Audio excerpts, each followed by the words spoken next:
بسم اللہ الرحمن الرحیم۔ السلام علیکم۔ سچ ڈیجیٹل کے ساتھ میں ہوں احتشام فرقان چودھری۔ ناظرین، جو ملکی حالات ہیں وہ کچھ ٹھیک نہیں ہیں، چاہے ہم بات الیکشن سے کر لیں یا پھر زمان پار کی کر لیں یا پھر ہم صدر کی نوٹیفیکیشن کی کر لیں، کہیں بھی ہمیں جو حالات ہیں وہ ٹھیک نظر نہیں آ رہے، یعنی ہر حالات میں عوام ہی پستی جا رہی ہے۔ تو ان سب چیزوں پہ بات کریں گے۔ میرے ساتھ موجود ہیں جی ڈی اے کی رکن قومی اسمبلی محترمہ میڈم سائرہ بانو۔ السلام علیکم میم۔ وعلیکم تھینک یو سو مچ میم، آپ نے سچ ڈیجیٹل کو ٹائم دیا۔ مجھے بتائیے گا کہ آپ نے نیشنل اسمبلی میں بڑے دبنگ انداز میں، عوامی انداز میں آپ نے تقریر کی، اور جو عوام کے جو بیسک مسائل ہیں ان پر آپ نے بات کی۔ آپ کیا سمجھتی ہیں کہ ابھی بھی پاکستان کے اندر عوام کا درد رکھنے والے سیاستدان موجود ہیں؟ دیکھیے جی، عوام پر ہی حکومت کرتے آئے ہیں تو میرے خیال ہے کہ ہونے چاہیے، لیکن میں نے کوئی سچ ایسا ان 4 سالوں میں دیکھا نہیں اس ایوان میں۔ میں اپوزیشن کا حصہ بھی ہوں اور گورنمنٹ کا بھی رہی ہوں، لیکن جو وہ کہتے ہیں نا کہ جن کا فوکس بالکل عوام کے اوپر ہو، وہ نہیں رہا۔ اور ابھی پچھلے 10 مہینے کی آپ کارکردگی دیکھ ہی رہی ہیں، عوام تو کہیں دور دور تک نہیں ہے۔ یہ آپس کی لڑائیاں، آپس کا وہ کہہ رہے ہیں نا کہ اقتدار کی جنگ میں اپنی اقدار بھول گئے، تو عوام مجھے کہیں نظر نہیں آئی۔ تو کیا وجہ تھی؟ آپ نے پی ٹی آئی میں بھی آپ نے ان کے ساتھ بھی ان کے اتحادی رہے، آپ منحرف اراکین میں آپ کا نام آتا ہے؟ بالکل بھی نہیں۔ اور اچھا ہوا آپ نے یہ سوال پوچھا کہ ابھی میری سپیچ کے نیچے کافی سارے کامنٹس تھے جس پہ لوگوں نے بولا کہ لوٹی وہ پیسے ختم ہو گئے، یہ وہ۔ تو میں آپ ہی کے توسط سے بتانا چاہ رہی ہوں کہ جی، میرا تعلق مسلم لیگ فنکشنل سے ہے۔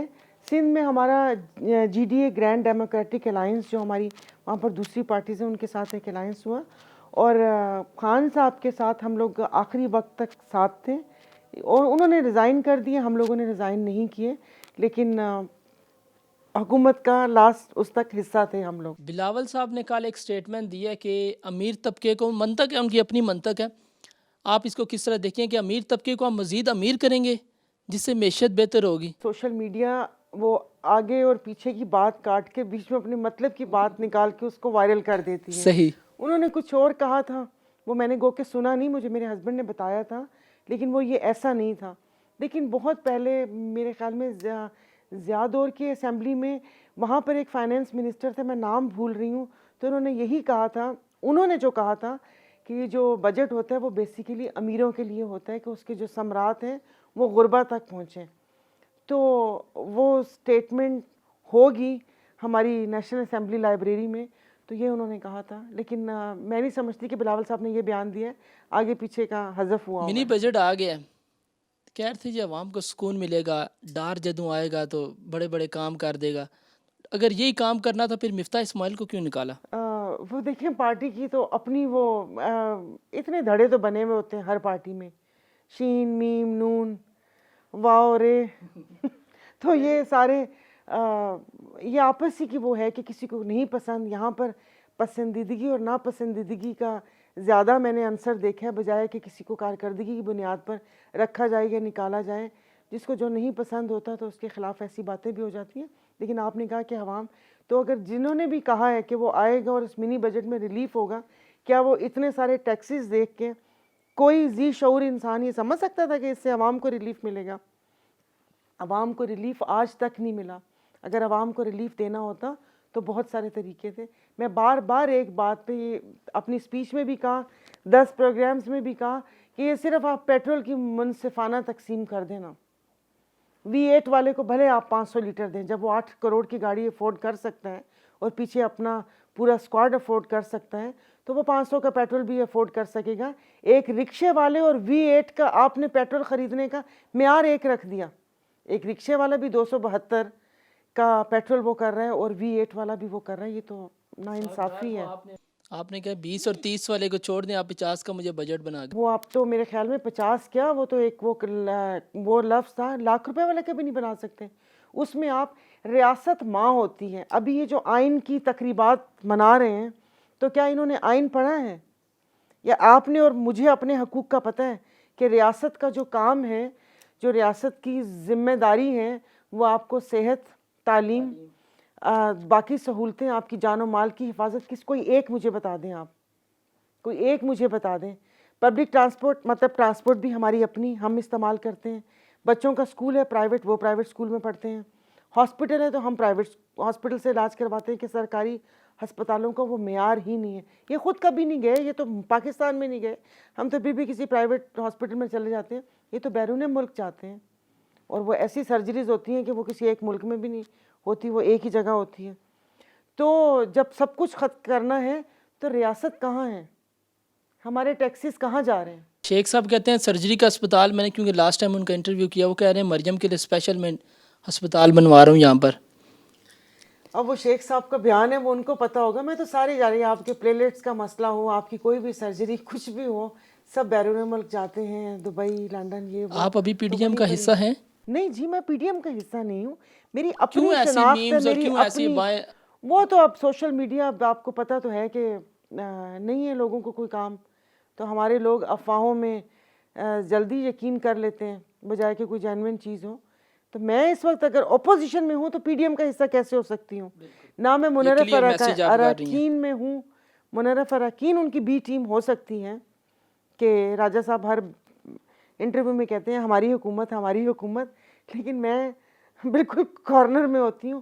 ایک جماعت اسلامی والے اور ایک ہم لوگ جی ڈی اے کے غوث بخش مہر اور ڈاکٹر فہمیدہ مرزا. مریم صاحبہ نے تو کھلے الفاظوں میں کہہ دیا کہ جی چاچا جانے ان کی پارٹی جانے میرا کوئی تعلق نہیں ہے. کیا واقعی شین اور میم الگ ہو گئے؟ چاچا کو مبارکباد کیوں دی تھی؟ ایک تو مٹھائی بہت جلدی کھاتے ہیں، مٹھائی بھی کھائی تھی اور پی ایم ہاؤس میں سب سے پہلے آمد بھی انہی کی ہوئی تھی.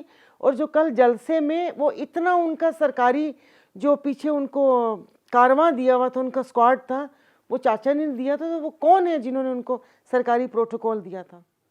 تو یہ باتیں نا ایسے ہی ہیں، بس اب ہم لوگوں کو سمجھ آ گئی ہے، اب نہیں ہم بے وقوف بنتے. آپ کیا سمجھتی ہیں کہ اس ٹائم جی ڈی اے کہاں پر کھڑی ہے؟ جی ڈی الحمدللہ ہمیشہ حق، سچ اور اپنے موقف کے ساتھ کھڑی ہوتی تھی اور کھڑی ہے. اگلے الیکشن میں کسی کا ساتھ دیں گے؟ دیکھیں جی، وہ تو اب الیکشن ہو جائیں پہلے، پھر اس کے بعد. آپ نے نیشنل اسمبلی میں بڑی ہی دبنگ انداز میں ایک بات کی تھی. میں سمجھتا ہوں کہ یہ میری ایک ذاتی رائے ہے کہ اگر گورنمنٹ کیا پتہ نوجوانوں کو اس چیز سے دور رکھ رہی ہو یا جس کو بھی دور رکھ رہی ہو، آپ نے کہا ہے کہ جو جس انداز میں کیا وہ مجھے بولنا نہیں آتا ہے کہ سگریٹ دے دو کاش، پتہ نہیں اس طرح کچھ آپ نے کہا تھا. آپ کی بات بالکل صحیح ہے، تمباکو نوشی صحت کے لیے مضر ہے. اور ظاہر ہے اگر میرا کوئی بچہ بھی سگریٹ کی طرف ہوگا تو میں بطور ماں سب سے پہلے مطلب ایک بالکل بھی اس چیز کی اجازت نہیں دوں گی. لیکن مسئلہ یہ ہے کہ یہاں پر عوام کی صحت ان کو نہیں، ان کے لیے معنی نہیں رکھتی، ان کی وہ نہیں ہے، پریورٹیز میں نہیں ہے. اگر یہ ہوتا تو جیسے باقی ملکوں میں ہے کہ 18 سال سے کم عمر بچے کو سگریٹ کی کیا کہتے ہیں فروخت الاؤ نہیں ہونی چاہیے، یہاں پر تو چھوٹا چھوٹا بچہ پی رہا ہے. آپ نے وہ کر دیا. ابھی جو ٹیکس کی آپ بات کر رہے ہیں، اس ٹیکس میں فائدہ کس کو ہے؟ کیا کسی غریب بندے کی فیکٹری ہے؟ وہ جو فیکٹری ہے وہ تو سب، مجھے ابھی کسی نے بولا کہ وہ کسی وزیر کے سمدھی یا کوئی رشتہ دار کی فیکٹری ہے. بہرحال وہ جتنے بھی ہیں ہمارے سینٹ میں بیٹھے ہوئے ہیں اور کے پی کے میں ہیں اور ٹیکس فری زون میں ہیں، وہ ٹیکس نہیں دیتے. تو میرا جو کہنے کا مقصد یہ تھا کہ جب وہ ٹیکس بھی حکومت ان سے نہیں لے سکتی کیونکہ وہ تو ٹیکس فری زون میں.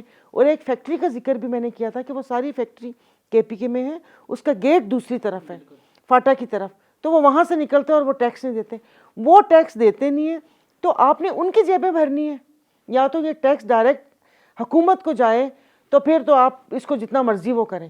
تو اب جو لوگ اس لت میں پڑے ہوئے ہیں 75 سالوں سے 80 سالوں سے، مطلب جن کی ایج ہے 60 سالوں سے، اب وہ دیکھیں عادت ایسے نہیں چھڑوائی جاتی. آپ نے بڑے انداز سے کہنا کہ پریشانی میں. ہاں تو یہی ہوتا ہے نا پریشانی. یہ تو ہمارے وہ کیا کہتے ہیں، کیا میں لفظ بولوں کہ ہے ہمارے ملک کا یہ المیہ، اور یہ سب پیتے ہیں. 90% تو اسموکر ہیں.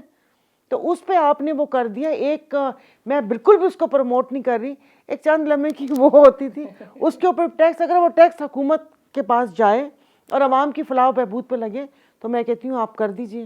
لیکن ایسے تھوڑی کہ فیکٹری مالکان ٹیکس نہ دیں اور آپ عوام کی جیب سے وہ ٹیکس لیں. وہ تو ایک ایسے میں نے لائٹر موڈ اس کانٹیکسٹ میں ان کو میں نے بول دی تھی کہ ان کو ظاہر ہے انہوں نے تو ابھی اسموکر ہے ہمارے وہاں پر بھی اسمبلی میں اور سگار پینے والے ہیں، تو میرا نہیں خیال کہ کبھی کسی نے اپنے پلے سے سگار یا سگریٹ پیو تحفے تحائف ہی ملتے. اچھا، ایک چیز میں نے اور نوٹ کی کہ جب آئی ایم ایف کا ڈیلیگیشن آیا تو کافی لوگ خوش تھے کہ یار غریب کو چلو سکون ملے گا، کچھ بہتری ہوگی.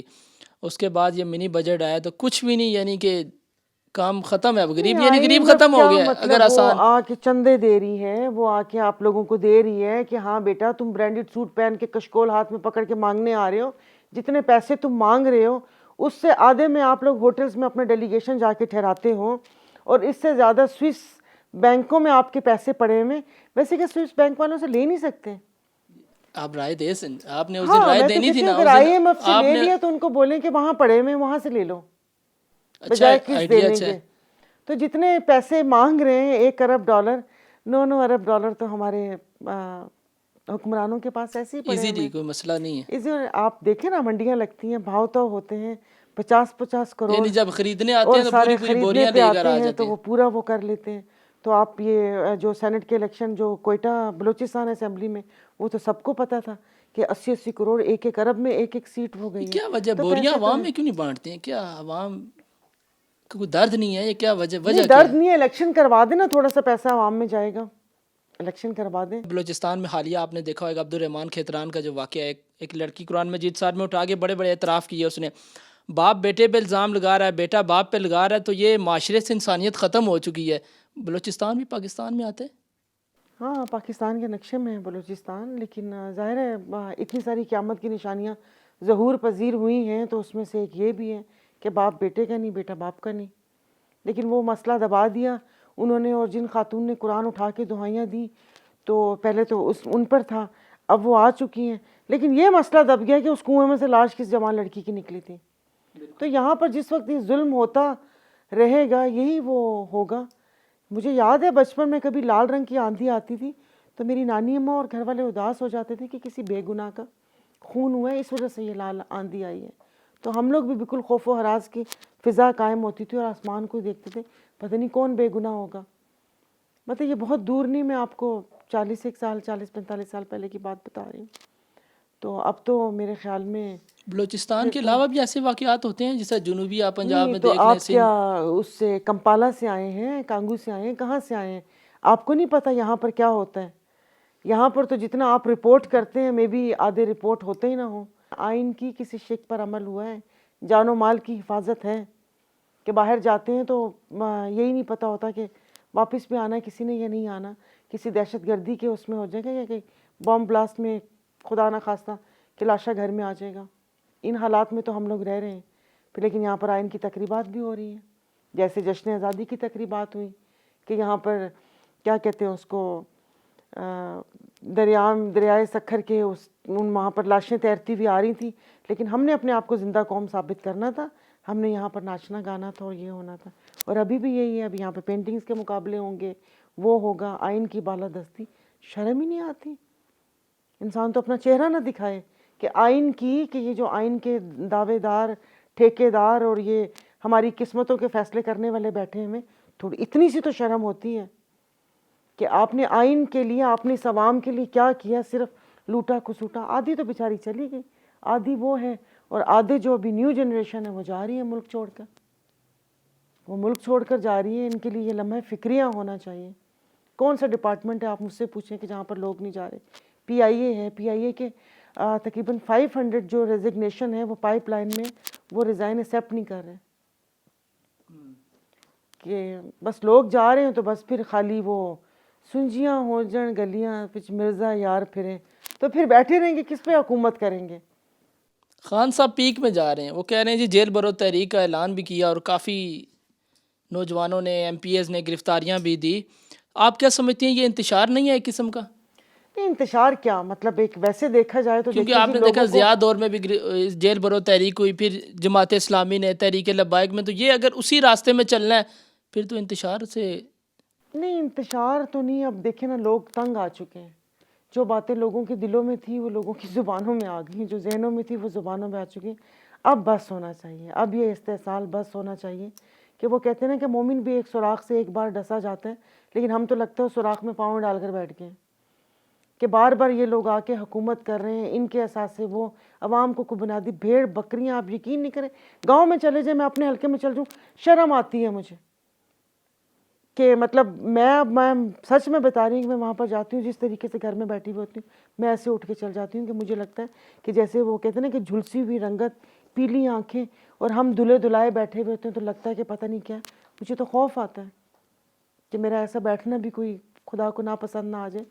تو پر ان لوگوں کے وہ کہتے ہیں نا کہ کان پہ جوں تک نہیں رینگتی. آپ کیا سمجھتی ہیں پاکستان میں صدر کے جو نوٹیفیکیشن کی اہمیت ہے؟ دیکھیں پھر یہاں پر آئین کی بات آ جاتی ہے. اب ہمیں تو آئین ہی کے سبق پڑھائے گئے. آئین جو بنا تھا اور اس میں ہر چیز کے رول ریگولیشن اور سب چیزیں ہو گئی ہیں. تو میرے خیال میں صدر کا تو اس قومی اسمبلی کے لیے ہے, اس کے لیے وہ کر سکتے ہیں. صوبائی اسمبلی کے لیے تو نہیں. وہ تو مجھے سمجھ نہیں آ رہی کہ جب آرڈر آ گیا ہائی کورٹ سے کہ الیکشن کروائیں اور آئین میں لکھا ہوا ہے کہ 90 دن کے لیے الیکشن ہونے ہیں. ابھی میں کل بیان پڑھ رہی تھی, یہ ٹویٹ کی تھی احسن اقبال صاحب نے کہ ہم نے ایک جال پھینکا اور خان صاحب آ گئے. یہ گیم چل رہی ہے. آپ لوگوں نے تو خود بولا تھا کہ اسمبلیاں تحلیل کر دیں تو ہم بھی یہ تحلیل کر دیں گے. گو کہ نہیں ہونی چاہیے تھی کہ ملک کے حالات اس وہ نہیں ہیں. مردم شماری نہیں ہوئی. سندھ میں آپ دیکھ لیں کہ جو سیلاب زدگان ہیں وہ اپنے گھروں میں نہیں گئے. کس نے گھر بنا کر دینے تھے ان کو؟ ڈھنگ کی کوئی چیز تو حکومت یا ریاست مہیا کر نہیں سکتی. ریاست ماں جیسی ہے, میرے خیال میں ستیلی ماں بھی اتنی ظالم نہ ہوگی. تو ان کو تو گھر بنا کر نہیں دیے. وہ تو گھروں سے باہر ہیں. آپ مردم شماری کریں گے کیسے؟ اور ہم لوگ جی ڈی اے نے اس مردم شماری کو مسترد کیا. ہم لوگ اس ڈیجیٹل مردم شماری کو نہیں مانتے. لوگوں کے گھر ہی نہیں ہیں, گھروں سے باہر ہیں, کیسے مردم شماری کر سکتے ہیں؟ پھر سندھ کے حق پہ ڈاکہ, پھر واپس سے وہی روایت دہرائی جائے گی, واپس سے یہ لوگ مسلط ہو جائیں گے. اب مجھے لاسٹ میں آپ بتائیے گا, آپ کی ایک رائے مجھے چاہیے, پرویز الہی کو پی ٹی آئی میں شامل کرنا خوش آئند ہے؟ بالکل بھی نہیں. لیکن ان کے بغیر چل نہیں سکتے ہیں یہ. نہیں, ان کے بغیر کیا مطلب اگر نہیں چل پرویز سکتے. الہی کو پی ٹی آئی میں اور شجاعت صاحب کو نون لیگ میں, پھر کاف لیگ تو ختم. کیا تو یہ کاف پلاننگ لیگ ہے؟ تو ختم نہیں. پلاننگ تو دیکھیں یہاں پر تو وہ کوئی پلاننگ نہیں ہوتی ہے. جتنی مرضی پلاننگ کر لیں, اللہ پاک کی ایک رب بیٹھا ہے نا, اس کی بھی پلاننگ پیرالل چل رہی ہوتی ہے. لیکن ایسے نہیں ہوتا. دیکھیں نا, انہوں نے نون چھوڑی. میں کہتی ہوں بھائی آپ نے کسی پارٹی سے آپ کی وابستگی ہے تو پھر یہ وفاداریاں تبدیل نہیں ہونی چاہیے. اگر وفاداریاں تبدیل ہونی چاہیے تو اس کے لیے کوئی سٹینڈ, کوئی ایک ٹھوس بات ہونی چاہیے. آپ نے وفاداری کی تھی پی ٹی آئی کے ساتھ؟ جی میری اپنی الحمدللہ پارٹی, ہاں ہم لوگوں نے آخری دم تک وفاداری کی تھی. جس وقت یہ سب ادھر سے ادھر ہو رہا تھا, بہت سارے پروگرام ہوئے تھے, تو میں نے یہی بولا تھا کہ الحمدللہ خاندانی لوگوں کی جماعت ہے اور خاندانی نجابت یہی ہے کہ مشکل وقت میں نہیں چھوڑا جا سکتا کسی کو. اگر وہ حکومت میں تھے, ہم حکومت میں ان کے ساتھ تھے, حکومتی بینچز پہ بیٹھے ہوئے تھے, تو اس مشکل وقت میں چھوڑ کے جانا مطلب میرا نہیں خیال, مطلب نہیں ہے. یہ تو ضمیر کی ہے, اور ویسے بھی ضمیر جاگتے رہنا چاہیے. کوئی بھی پارٹی چھوڑنے کے بعد یا 10 سال بعد یہ لوگوں کے جو ضمیر جاگتے ہیں, زہر لگتے ہیں مجھے وہ. ویسے خان صاحب نے صحیح ضمیر جگائے ہیں نوجوانوں کے, آپ کیا سمجھتی ہیں؟ صحیح. دیکھیں اپنے حقوق کا پتہ ہونا چاہیے کہ مطلب نہیں وہ ہونا چاہیے کہ بس وہ ہو گئے, آپ بھی اس کے شہری ہیں. آئین ہر شہری کو برابر کے حقوق دیتا ہے. یہ نہیں کہ یہاں پر ابھی آپ سوشل میڈیا پر آپ کل ایک ویڈیو دیکھی کہ اس کے اوپر وہ مار رہے ہیں یہ وہ, اگر بڑی گاڑی کے آگے بائک والا آ جائے تو اس کو, ایک تو وہ بیچارہ ویسے ہی حالات کا مارا ہوا. سر غریب کی یہاں عزت نہیں ہے اس ملک میں. اس تو ملک آپ میں ہم غریب, مثال دیتے ہیں بڑے جی, یہاں پر پروگرام ہوتے ہیں کہ وہ سیٹ بیلٹ نہ باندھنے پر وہ کیا برطانیہ کے وزیر اعظم کو فائن ہو گیا, وہ سائیکل پر جاتا ہے, یہ جاتا ہے وہ جاتا ہے, بس ذرا دانت نکال کے کیا دیکھنے کے لیے ہم لوگ کیا وہ چیزیں اپنے پہ لاگو نہیں کر سکتے؟ اسلام تو صحیح فالو وہ کر رہے ہیں, کلمہ نہیں پڑھتے, اور ہم لوگ یہاں پر اسلام کے داعی بنے ہوئے ہیں اور بالکل ایک غلط وہ پورٹرے کیا ہوا ہے. اور وہ چیز اور اس طرح کہ بات تو ہم کرتے ہیں, وہ کہتے ہیں نا کہ ہم مسلمان ہیں, یہ ملک مسلمانوں سے بھرا ہوا ہے, مومنوں سے نہیں ہے. تو وہ جو آپ نے اشفاق صاحب کا بہت وہ زبردست تھا, وہ ہے کہ مسلمان اللہ کو مانتا ہے, مومن اللہ کی مانتا ہے. ہم اللہ کو تو مانتے ہیں مگر اللہ کی نہیں مانتے. آخر میں کیا میسیج دینا چاہیں گے عوامی انداز میں, جس طرح آپ نے نیشنل اسمبلی میں گورنمنٹ کو؟ کہ خدارہ یہ اقتدار کی جنگ میں اقتدار نہ بھولیں, اور یہ اقتدار آنی جانی چیز ہے. کہ میں تو پہلے وہ کہتی ہوں نا کہ وہ سنتے ہوتے تھے کہ دریائے دجلہ کے کنارے کتا بھی مر گیا یا بکری کا بچہ ہے تو اس کا حساب بھی اس حکمران سے ہوگا. یہ اتنے دیدہ دلیر کیسے ہو سکتے ہیں کہ اس 22 کروڑ کے مطلب ان کی زندگی اجیرن کر دی ہے, اور اس کے بعد بھی اتنے دھڑلے سے مطلب وہ بیٹھے ہوئے ہوتے ہیں. اور اس میں تو سلام ہے ڈار صاحب کو کہ جو ڈیلی ایک قرآن پاک کی آیت ٹویٹ کرتے ہیں، ویسے انہوں نے یاد کروا دی کافی ساری، لیکن مجھے پوچھنا ان سے یہ تھا کہ آپ ان پہ عمل کرتے ہیں؟ کیا یہ صبر شکر کا درس صرف عوام کے لیے ہے اور آپ مطلب اپنی اولاد باہر اور آپ کی جائیدادیں باہر؟ آپ لوگ تو ایسے لوگ ہو کہ آپ پاکستان میں بزنس کرنا اپنی شان کے خلاف سمجھتے ہیں، کہ آپ کو پتہ ہے کہ یہاں سیف نہیں ہے، باہر کے ملکوں میں آپ وہ لگا کے یہاں پر آپ حکمرانی کرنے آ جاتے ہو۔ اب یہ ایسے چلے گا نہیں۔ کاش میرے بس میں ہوتا تو میں آپ لوگوں کو یہاں پر کیا ادھر ایک سانس لینے کی بھی مہلت نہ دیتی، کہ یہاں پر صرف کیا آپ لوگ ہمارے پہ حکومت کرنے آ جاتے ہیں، ہم لوگ پسی ہوئی عوام پہ ان کا خون نچوڑنے کے لیے آ جاتے ہیں، اور آپ کی اولادیں، آپ کا مال جائیداد سب کچھ سیف ہے۔ لیکن یاد رکھیے گا کہ کفن میں جیب نہیں ہوتی، اور وہاں پر فرشتوں سے جوڑ توڑ بھی نہیں ہوتی، ہارس ٹریڈنگ نہیں ہوگی وہاں پر۔ تھینک یو سو مچ ناظرین، یہ تھی محترمہ سائرہ بانو جو بڑی دبنگ انداز میں اپنی پارٹی کو بھی دفاع کر رہی تھی اور ملکی جو عوامی مسائل ہیں ان کو بھی روشن کر رہی تھی۔ تو ناظرین، سچ ڈیجیٹل سے فی الوقت اتنا ہی۔ مزید خبروں ڈیٹیل کے لیے میں انسٹاگرام، فیس بک اور ٹویٹر پہ فالو کریں۔ اللہ حافظ۔